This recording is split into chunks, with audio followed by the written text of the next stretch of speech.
Welcome to Fix It Home Improvement, covering projects that every homeowner should know and great products for home and garden. Hi, I'm JC, and this is where we share weekly home improvement tips. I'm here with my co-host Cindy. Hello, JC. Hi, Cindy. This week we're going to be talking about reducing utility costs, and we'd like to thank Mercedes Dunham for liking and sharing the podcast.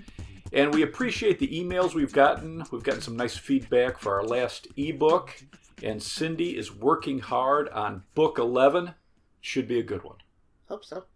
Gas utility companies were started in the U.S. in the early 1800s to provide gas for lighting. In 1878, Thomas Edison started selling electric power for lights and heating. And in the early 1800s, electricity was starting to be used in the UK for lighting in businesses and retail shops. In 1882, Edison opened the world's first steam-powered electric generating station. This week, we're going to cover some tips on reducing your utility costs. The city of Daytona Beach did a study and found that if you have a small leak from a faucet, shower, or your garden faucet, and it's dripping 10 times a minute, you waste about 43 gallons of water a month, Wow. which could be around 500 gallons a year.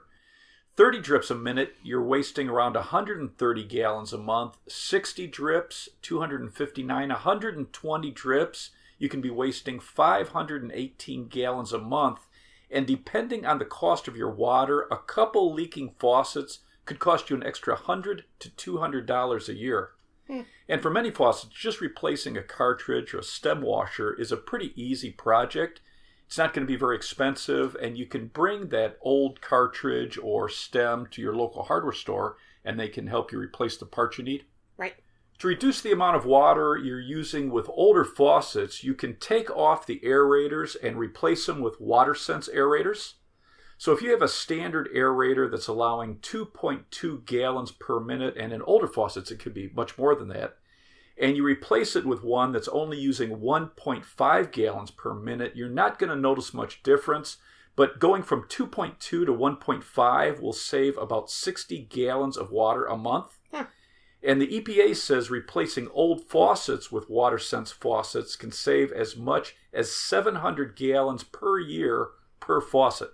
When you're replacing an aerator, take the old one into the hardware store with you because there's a variety of sizes, thread counts, and your aerator may have male or female threads. Uh-huh. If you have old shower heads and you replace them with WaterSense or low-flow shower heads, you can save quite a bit of water. The EPA says old shower heads allowed 3.5 gallons per minute or more. In 1992, new shower heads could only allow 2.5 gallons per minute. A couple of states only allow 2 gallons per minute. And in California, they just changed it to 1.8 gallons per minute. And the EPA estimates just replacing one shower head with a WaterSense model could save the average U.S. household around 2,900 gallons a year and save about $70 in energy and water costs. Wow. And you should check out our shower head episode. Was it good? We had quite a few good tips on that episode. According to the American Water Works Association, toilets can be about 45% of the water use in a typical home. They estimate 20% of homes have toilets that are leaking. They say a running toilet can leak a gallon of water per hour. And most leaking toilets just need a new toilet flapper or a seal on the flush valve. The American Water Works Association recommends changing the flap or seal every 3 to 5 years, and that's going to help prevent a leak before it happens. And for most toilets, it's a pretty easy job to replace the flap or the seal, and it's not expensive. I know, we've done it a lot. Check out our home improvement videos on our YouTube channel, Fix It Home Improvement. I spoke to Fluidmaster. It's Fluidmaster. They make toilet repair parts. They say a leaking toilet can lose as much as 10 tanks of water a day. So with older toilets with larger tanks, you can waste 30 to 50 gallons of water a day. They have a fill valve called Leak Sentry. It's Leak, capital Sentry. So if the flush valve flapper or the seal is leaking, it won't refill the tank until the handle is used to try to flush the tank. So at the most, you'll only lose 1 tank of water. Oh, that's cool. So when you try and flush the toilet, if no water comes out of the bowl and you have this fill valve, you know you have a leaking flapper seal. But once you flush it, it resets the fill valve, so then it'll fill up the tank, and then you can use the toilet. Okay.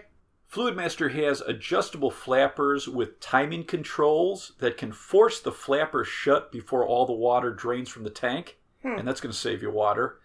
They also have a dual flush unit, so you can replace a 2-inch flush valve with this dual flush unit.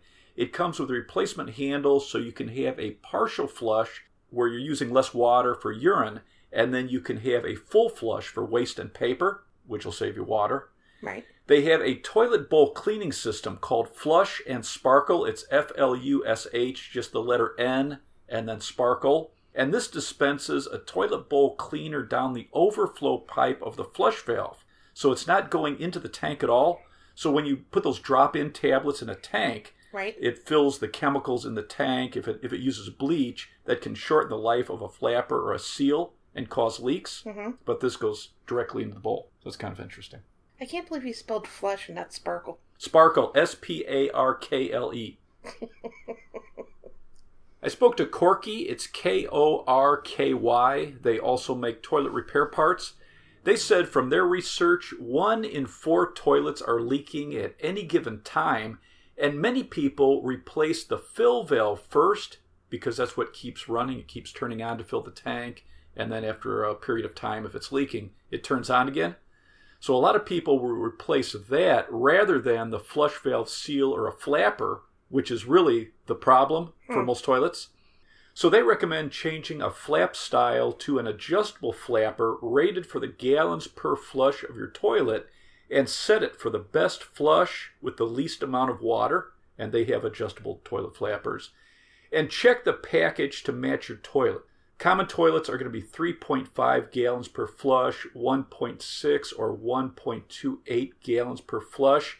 And bring the old flap or seal into the hardware store so you can match the size, because toilet flush valves can be 2-inch, 3-inch, or 4-inch. And with 3-inch, it can be 3-inch standard or 3-inch oversize. Korky also has a fill valve called WaterWise. It's WaterWise that won't fill the tank if the flush valve has a leak. And they say this type of fill valve is great if you have rental property, vacation property, or bathrooms that you don't use that often, like in a basement or a guest room. If you plan on changing a toilet in your home, look at the WaterSense toilets. The EPA says replacing your old toilets with WaterSense toilets can save the average family 13,000 gallons of water a year. So a WaterSense toilet is independently certified to only use 1.28 gallons per flush or less and get a good flush. They're going to have a MAP score of 350 or higher, and MAP is capital M, small case A, capital P. If you're comparing toilets, the higher the MAP score, the stronger the flush is going to be. Right. To reduce the energy costs for your water heater, if you have a tank style, you should be regularly draining the tank. And I would check. Many manufacturers recommend draining 1 or 2 quarts once every 3 or 4 months. Although some manuals I've read, they recommend turning off the gas or the electric, completely draining your tank, and then refilling it once a year. So check your manual. The Department of Energy recommends regularly draining a quart or 2 from your water heater, and that's going to reduce the sediment buildup. It's going to extend the life of your water heater. For gas water heaters, it's going to make them much more energy efficient because that sediment that builds up on the bottom of the tank acts like an insulator. So you have to run the gas longer before it heats up the tank. The Department of Energy also suggests turning down the water temperature. For every 10 degrees Fahrenheit that you lower the water temperature, you're going to save 3 to 5% on your utility bill for heating the water. And they suggest if you don't have a dishwasher, lower the temperature to around 120 degrees Fahrenheit. If you do have a dishwasher, you should check the minimum temperature that it requires. Some dishwashers, they want the temperature at 140 degrees. Interesting. If you have an older water heater, a water heater blanket will keep the tank warmer longer, so you can save on heating costs. Is this like a thing you buy? Yeah, it's pretty inexpensive, pretty easy just to wrap it around your tank. The newer ones have much more insulation, but for older tanks, it'll save you some energy costs. You can add heat traps to an older tank. Most new ones come with heat traps. These are short pipes leading into and out of the tank with either a ball or a flap that prevents hot water from escaping through convection. And the Department of Energy says you can save $15 to $30 a year on your heating costs just by adding these short pipes called heat traps. They also recommend insulating the first 3 feet of the pipe coming into the tank and 3 feet of the pipe leaving the tank. And if you have a gas water heater, make sure you're not using foam near the gas flue. You need to use unfaced fiberglass wrap. Okay. According to the California Energy Commission, you can save money and waste less water if you only wash full loads of clothes in your washing machine. As opposed to what? As opposed to partial loads. It's weird, huh? Like my grandma used to do. What, she washed like 2 things at a time? She washed every day. And she wanted a hobby. Something to do. The Energy Commission says you'll save energy by washing dirty clothes in warm water rather than hot water, and if the clothes aren't soiled, wash them in cold water rather than warm water for even more savings. And make sure you're using the right laundry soap if you're using cold water. One study said about 90% of the energy used by a washing machine is heating the water. Really? Yeah, weird, huh? If you plan on buying a new washing machine, an Energy Star model will reduce energy costs by around 25% and your water usage by around 30%. Empty the dryer lint trap every time you use the clothes dryer. A buildup of lint uses more energy and it takes longer to dry your clothes. And by increasing the spin speed or the time that a washing machine is spinning your clothes to remove water, you'll reduce the time in a dryer, which will save you energy. And if your dryer has an auto cycle, it uses sensors to know if your clothes are dry rather than just setting a time, which will save you energy. How wild is it? That it knows whether your clothes are dry. Yeah. I spoke to Gleaner. It's Gleener. They have dryer balls. These are 100% wool balls. There's no... You're not going to talk about merino wool, are you? There's one question I forget to ask if it's made out of merino wool. But there's no chemicals in this. There's no scents. So they're safe to use if you have sensitive skin or allergies. And the tumbling action of putting these dryer balls into your dryer and using them, it separates your clothes, which increases the air circulation, so your clothes will dry faster, and they're absorbing moisture, so it's going to dry even faster, saving you energy. And they say they can be used 1,000 times, so they should last for a few years. And they're cool looking. I spoke to the North American Insulation Manufacturers Association. That's a mouthful. Well, they're also called the Insulation Institute. So if you see NAIMA, that's the Insulation Institute. They said, according to a study done by Boston University, about 90% of U.S. homes don't have enough insulation, which wastes energy and increases your utility costs.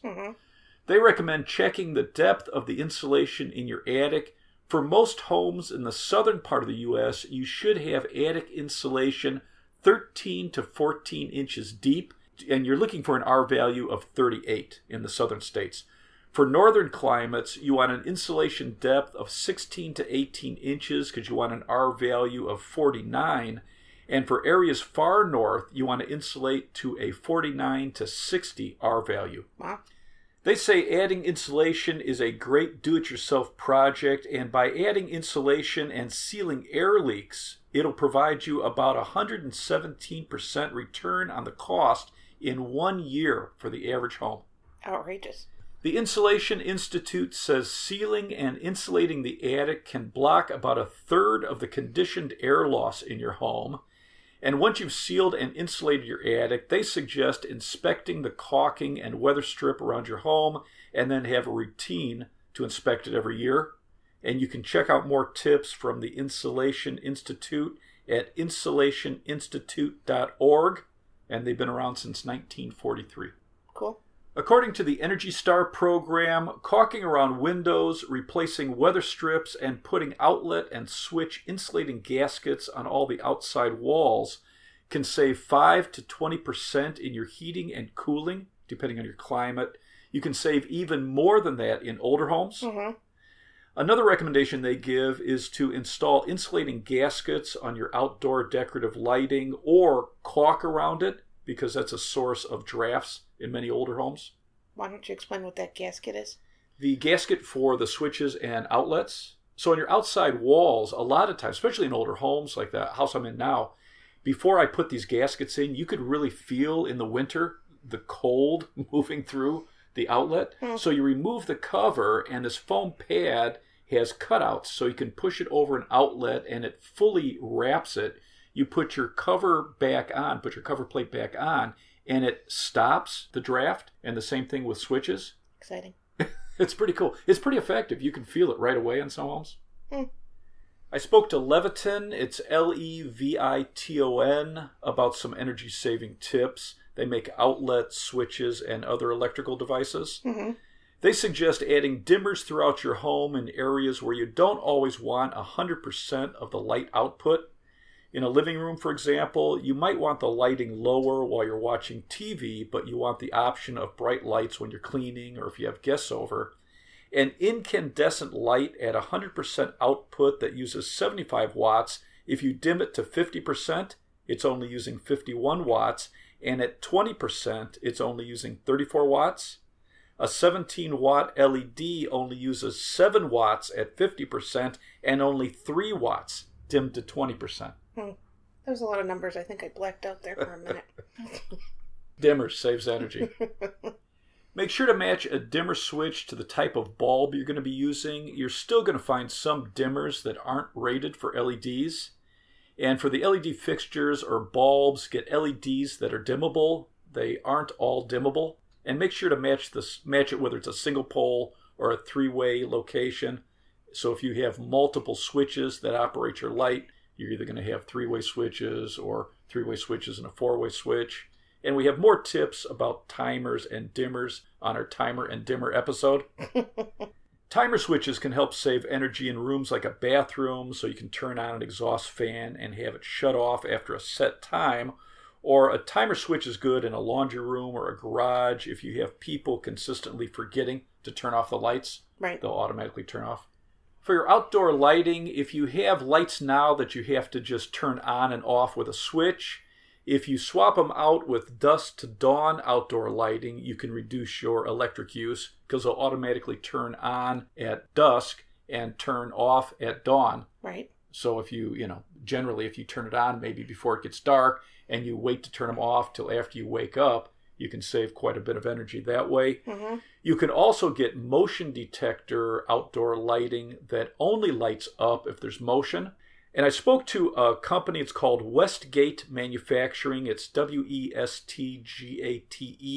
They make lighting fixtures. They have outdoor decorative wall LED lights that have multiple settings. So it'll save energy based on your use. Some of their outdoor wall fixtures can be set to dusk to dawn, and that's at 100% of the light output. Or you can switch it from dusk till dawn. It's only using 20% of the light output. And then if there's motion around your house, it goes up to 100% light. Interesting. Or you can set it so you can just turn it on and off with a switch. So it gives you a lot of options. Mm-hmm. To save energy, you can swap out traditional bulbs to motion-sensing light bulbs in areas like a hallway, an entryway, a laundry room, a garage, closets, a crawl space, in your attic. And just naming rooms. Dining room, yeah, kitchen. any room. So what's cool is when you walk into a room or near these bulbs, they automatically turn on, and then depending on the company, they'll turn off after there's no motion detected after a certain period. And this is good for like an area where you're carrying maybe boxes into a utility room or a laundry room. Your hands are full. You don't have to try to turn the switch on. Mm-hmm. It just automatically turns on. The Sengled Smart Sense, so Sengled is Sengled, they have an LED light bulb that works day or night, and when it senses motion, it turns on, and it turns off when there's no motion for 90 seconds. So that's kind of interesting. IntelliBulb, it's INTELLI. This is from Feit Electric. Feit is F-E-I-T. This is a motion-activated LED bulb. It'll turn on when there's motion, and it'll turn off after 10 minutes when there's no motion. Cool. The Department of Energy says the average homeowner will save about 10% on their utility bill if they install a programmable thermostat and lower or raise the temperature 5 to 10 degrees for every 8 hours that you're either asleep or at work away from your home. Right. And then have a monthly routine to check and replace the air filter if you have a forced air furnace. A clean filter reduces the work on your furnace's blower and saves energy. The USDA says homeowners that have a regular inspection of their heating and cooling system and perform routine maintenance combined with checking and sealing drafts can reduce heating costs by around 30%. It's cool. You should be using ceiling fans if you have them in a room that you spend time in. In the winter, have it push up toward the ceiling, so it's going to draw air up and force the warmer air from the ceiling down on the walls, or it mixes the air depending on how big the room size is, and it's going to increase the room temperature in the winter. And have it blow down in the summer to get a cooling effect on your skin. The EPA says you can reduce your air conditioner by 2 degrees and feel just as cool from that breeze across your skin, and you'll save about 14% on your utility bill. Wow. And then turn it off when you're not in the room because it's not actually lowering the temperature in the room in the summer. It just makes you feel cooler. Do you have anything else to add? This was another topic recommended by one of our listeners. So if you'd like us to do some research on something, you can email us at fixitpodcast@gmail.com. And if Cindy likes it, she'll put it on the list. Let's wrap this up. You can subscribe to our podcast on Apple Podcasts, Google Podcasts, CastBox, Himalaya, or your favorite podcast app. If you enjoyed it, please leave us a review. You can check out our home improvement videos on our YouTube channel, Fix It Home Improvement. And you can subscribe to that as well. You can download our ebooks, Home Improvement Solutions, What Every Homeowner Should Know, books 1 through 10, and soon book 11 on Amazon. If you enjoyed it, please leave us a 5-star rating and review. You can follow Cindy on Twitter at FixItCohost. You can follow us on Instagram, Fix It Home Improvement, and you can email us at fixitpodcast@gmail.com. Thank you for listening. Talk to you next week.